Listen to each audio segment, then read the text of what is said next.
السلام علیکم dear student, آپ سب کیسے ہیں؟ آئی ہوپ کہ آپ سب اور آپ کی فیملی بخیر و عافیت سے ہوں گے۔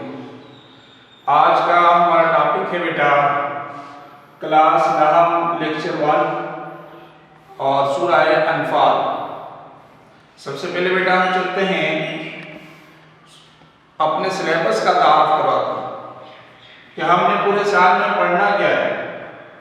جب ہمیں یہ پتہ چل جائے گا کہ ہم نے پورے سال میں پڑھنا کیا ہے تو ہمارے لیے بہت ایزی ہو جائے گا یہ سارا۔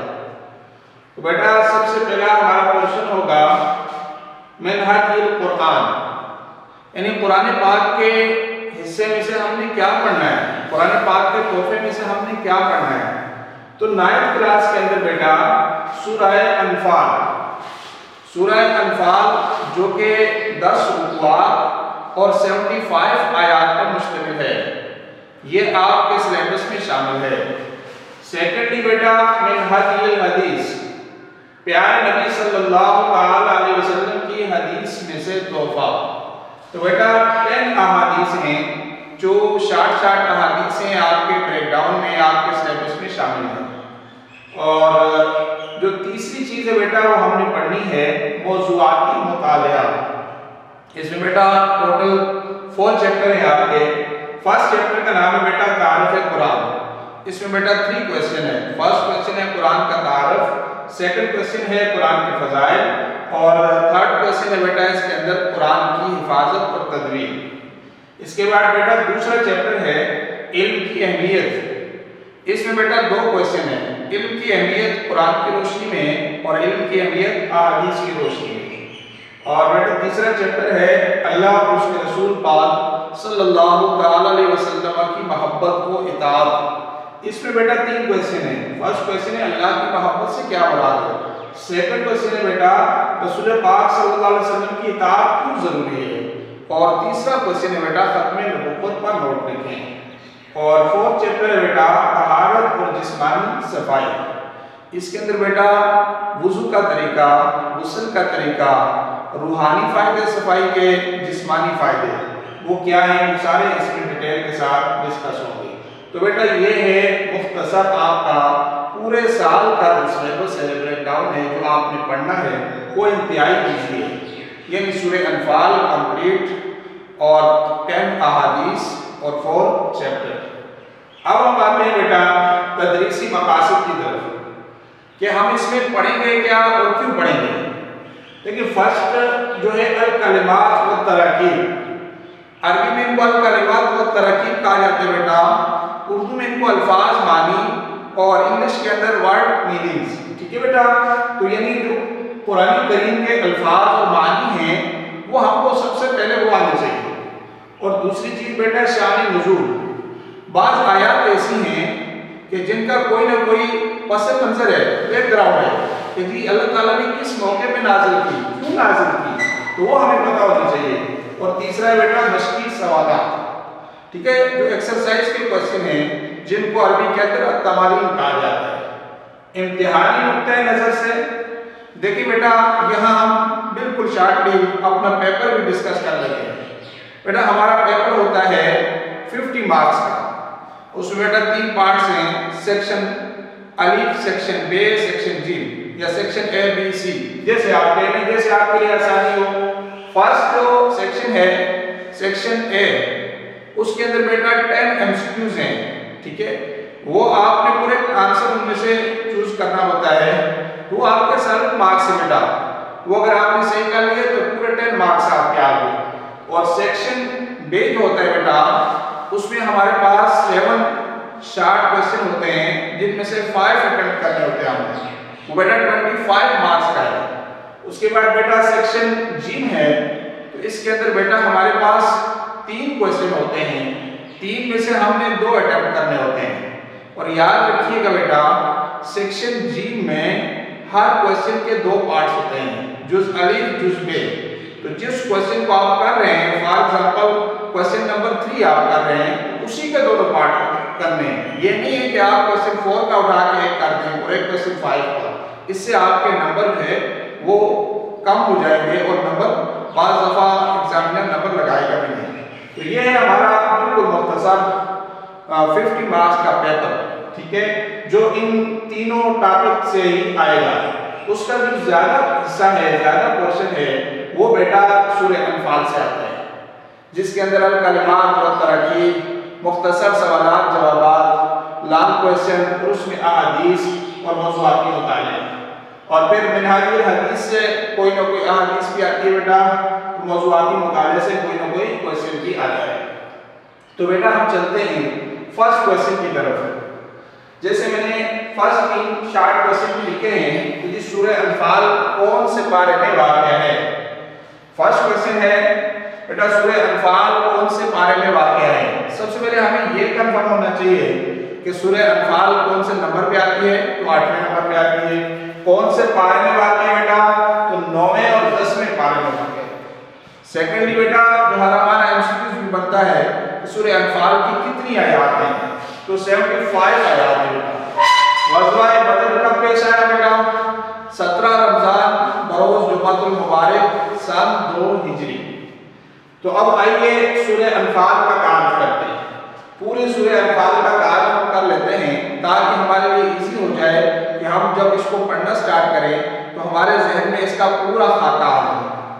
تو سب سے پہلے بیٹا میں نے جو ہیڈنگ لکھی ہے وہ ہے غزوہ بدر۔ دیکھیے بیٹا سورہ انفال کے اندر ٹوٹلی جو چیز ڈسکس کی گئی ہے وہ ہے غزوہ بدر۔ یہ غزوہ بدر کے فوراً بعد نازل ہوئی اور اس کے اندر جو مسلمانوں سے کمیاں کوتاہیاں ہوئی وہ ساری کی ساری اللہ تعالیٰ نے ڈسکس کی اور مسلمانوں کو ہدایات دی۔ تو اس لیے سب سے پہلے ہمیں غزوہ بدر کو ڈسکس کرنا ہوگا کہ غزوہ بدر کیا ہے۔ سب سے پہلے بیٹا ہم نے غزوے کو ڈسکس کرنا ہے۔ غزوہ کس کو کہتے ہیں؟ غزوہ بیٹا اس جنگ کو کہتے ہیں جس میں حضور کو حضور صلی اللہ تعالی علیہ وسلم خود بذات خود شریک ہوئے، یعنی آپ نے اس کی کمانڈ کی، سپہ سالار کی حیثیت سے، اس کو غزوہ کہتے ہیں۔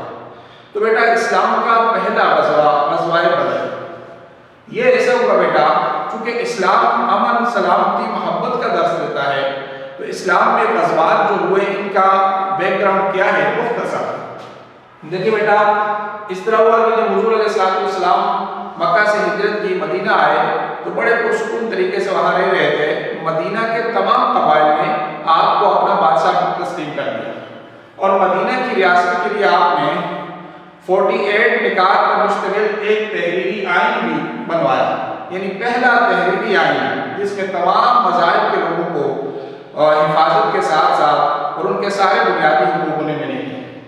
اب مشرکین مکہ سے یہ ان کا برداشت نہیں ہو رہا تھا کہ مسلمان دن بدن ترقی کر رہے ہیں اور ایک اسلامک اسٹیٹ کی بنیاد بھی رکھ دی، تو انہوں نے ایک پلاننگ کی کہ ہم سب مل کر اپنا پیسہ کاروبار کے اندر لگاتے ہیں اور اس سے جو پرافٹ آئے گا اس کو مسلمانوں کے خلاف جنگ میں استعمال کریں گے۔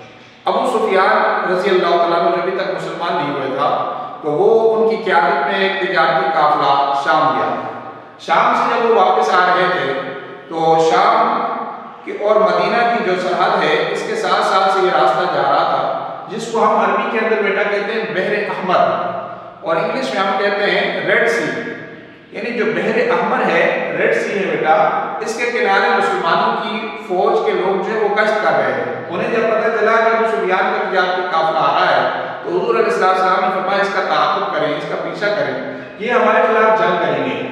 تو ابو سفیان کو جب یہ پتہ چلا کہ مسلمان میرا تعاقب کر رہے ہیں، اس نے ایک قاصد بھیج دیا مکہ کی طرف، ابو جہل کے پاس گیا اور ابو جہل نے جو ہے وہ اعلان کر دیا جنگ کا اور 1000 کا جنگی لشکر جو ہے یہ تیار ہو گیا اور وہاں سے ابو جہل 1000 کا جنگی لشکر لے کر وہ مدینہ کی طرف آیا۔ جب حضور علیہ السلام کو پتہ چلا آپ نے اپنے صحابہ کو جمع کیا، فرمایا میرے صحابہ مجھے بتاؤ کیا کیا جائے؟ فرمایا یا رسول اللہ جیسے آپ کہیں گے ہم آپ کے ساتھ ہیں، تو آپ نے بھی اعلان جنگ کر دیا کہ ہم اپنا دفاع کریں۔ تو یوں اس طرح مسلمان بھی مدینہ سے نکلے اور بدر ایک کنواں کا نام ہے، وہاں پر جب مسلمان گئے تو کافر پہلے سے وہاں موجود تھے۔ پھر مسلمانوں اور کافروں کے درمیان یہ غزوہ ہوا، مسلمانوں کی تعداد 313، کافروں کی تعداد تقریباً 1000، لیکن اللہ تعالیٰ نے اپنی خاص مدد سے نصرت سے مسلمانوں کو فتح عطا فرمایا۔ تو یہ دیکھیے اسلامی ریاست، یعنی اسلام کی پہلی اسلامی ریاست مدینہ بیٹا، اور تجارتی شاہراہ وہ بحر احمر ٹھیک ہے ریڈ سی، جس کے کنارے سے یہ تجارتی قافلے جو جایا کرتے تھے۔ تجارتی قافلہ جس کا میں نے ذکر کیا کہ ابو سفیان کی قیادت میں شام سے تجارت کر کے مکہ واپس آ رہا تھا۔ اچھا اس صورت کے اندر جو بیٹا فرسٹ رکوع ہے اس میں ٹوٹلی 5 کویشچن ہیں، یعنی جس میں سے 3 آیات ہیں اور 2 کویشچن ہیں۔ اس میں مومنوں کی صفات ہیں، 2 گروہ، تجارتی قافلہ اور جنگی لشکر کی تفصیل ہے، اور اس کے بعد بیٹا جو سیکنڈری رکوع ہے ہمارے پاس رکوع نمبر 2، اس کے اندر بیٹا غزوہ بدر کے انعامات اور کفار کے ساتھ مقابلے کی صورت میں کیا ہدایات اللہ تعالیٰ نے دی، ٹھیک ہے، کفار کو اللہ تعالیٰ نے کیا ڈانٹ ڈپٹ سکھائی، اور اس میں آیات کا ترجمہ بھی ہے۔ اس کے بعد بیٹا خیانت سے کیا مراد ہے، ہم ظاہری بات ہے کہ عربوں کے ہاں جو ہے زمانہ جاہلیت میں کچھ ایسی اصلاحات جو ہے ان کے اندر آ گئی تھی کہ انہیں سمجھانے اور تربیت کی ضرورت تھی۔ خیانت کے بارے میں بتایا، شر دواب کے بارے میں بتایا کہ بدترین جانوروں سے کیا مراد ہے، یعنی اللہ تبارک و تعالیٰ نے ان لوگوں کو جو باوجود ہے کہ اللہ نے ان کو عقل دی، شعور دیا، اور اللہ تعالیٰ نے ان کو بہت ساری نعمتیں دی، لیکن پھر بھی وہ اللہ تعالیٰ پر ایمان نہیں لاتے، اللہ کے نبی کو نہیں پہچانتے، تو ان کو شر دواب کراتے ہیں۔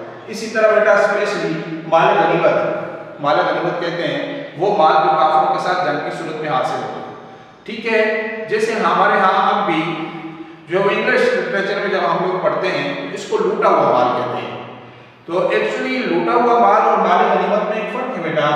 ہمارے ہاں جو مال غنیمت کی ٹرم یوز کی جاتی ہے، مال غنیمت ہمارے ہاں اسلامی مالوں میں سب سے پاکیزہ مال ہے، یہ اصولوں کے تحت جنگ ہوتی ہے، اور ان اصولوں کے تحت جو مال ملتا ہے، تو وہ عربوں کے ہاں جب یہ مال حاصل ہوا ان کے ذہن میں تو وہی تھا کسی سے زمانہ جاہلیت میں جس کے ہاتھ جو لگا وہ اسی کا ہو گیا، لیکن اللہ تعالیٰ نے فرمایا نہیں، مال غنیمت اللہ اور اس کے رسول کا ہے، اور اس کے بعد اللہ اور رسول جیسے چاہیں گے اس کو تقسیم کریں گے، وہ غرباء میں، یتیموں میں، مساکین میں، مسافروں میں، وہ ساری ڈیٹیل بتا دی گئی۔ اسی طریقے سے بیٹا اس صورت کے اندر صلح اور جنگ کے معاہدوں کی پابندی، لیکن بیٹا اسلام اتنا پیارا دین ہے اور اتنا زبردست لائف کو گزارنے کے لیے ہمیں اصول فراہم کرتا ہے کہ آپ یقین جانیں کہ اسلام کے اندر تمام دنیا کے لوگوں کے لیے، تمام مذاہب کے لیے امن و سلامتی کا درس ہے۔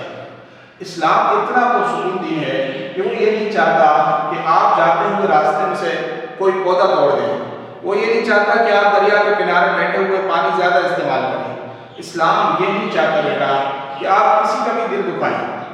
جیسے بابا بولے شاہ محمود رحمۃ اللہ علیہ بہت بڑے اللہ کے ولی گزرے ہیں اور عالم بھی تھے، عالم باللہ بھی تھے، تو انہوں نے اسلام کی تصویر کشی کی ہے کہ مندر ڈھا دے، مسجد ڈھا دے جو کچھ دیندہ ہو، پر کسی کا دل نہ ڈامی خدا دلا بھی چلندہ ہو، یعنی اللہ تبارک و تعالیٰ انسان کے دل میں رہتا ہے، تو کسی انسان کا دل نہیں ڈھانا چاہیے، اسے تکلیف نہیں دینی چاہیے، نہ روحانی طور پر نہ جسمانی طور پر۔ باقی یہ جو جنگیں ہوتی ہیں یہ بھی انسانیت کو امن، سکون، انصاف، عدل فراہم کرنے کے لیے ہوتی ہیں، اس کے علاوہ ان کا کوئی مقصد نہیں ہوتا، یہ مقصد ہرگز نہیں کسی کے مذہب کو تبدیل کرنا۔ اور اس میں جہاد کی تیاری کا بھی ذکر ہے، اور اس کے ساتھ ساتھ مہاجرین، انصار اور ان کی فضیلت اور ان کے مقام اور اخوت کا جو سلسلہ ہے۔ تو بیٹا آج کا ہمارا گائے کا کام بنے گا سورہ انفال کا تعارف، غزوہ بدر اور ہمارے لیے سبق کہ سورہ انفال کا کیا تعارف ہے بیٹا، اور غزوہ بدر کیا ہے، ہمارے لیے اس میں کیا سبق ہے۔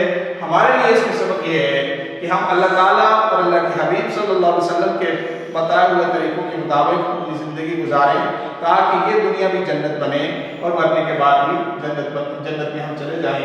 فی امان اللہ، اللہ تعالیٰ سے دعا ہے اللہ ہم سب کو اپنی حفظ و امان میں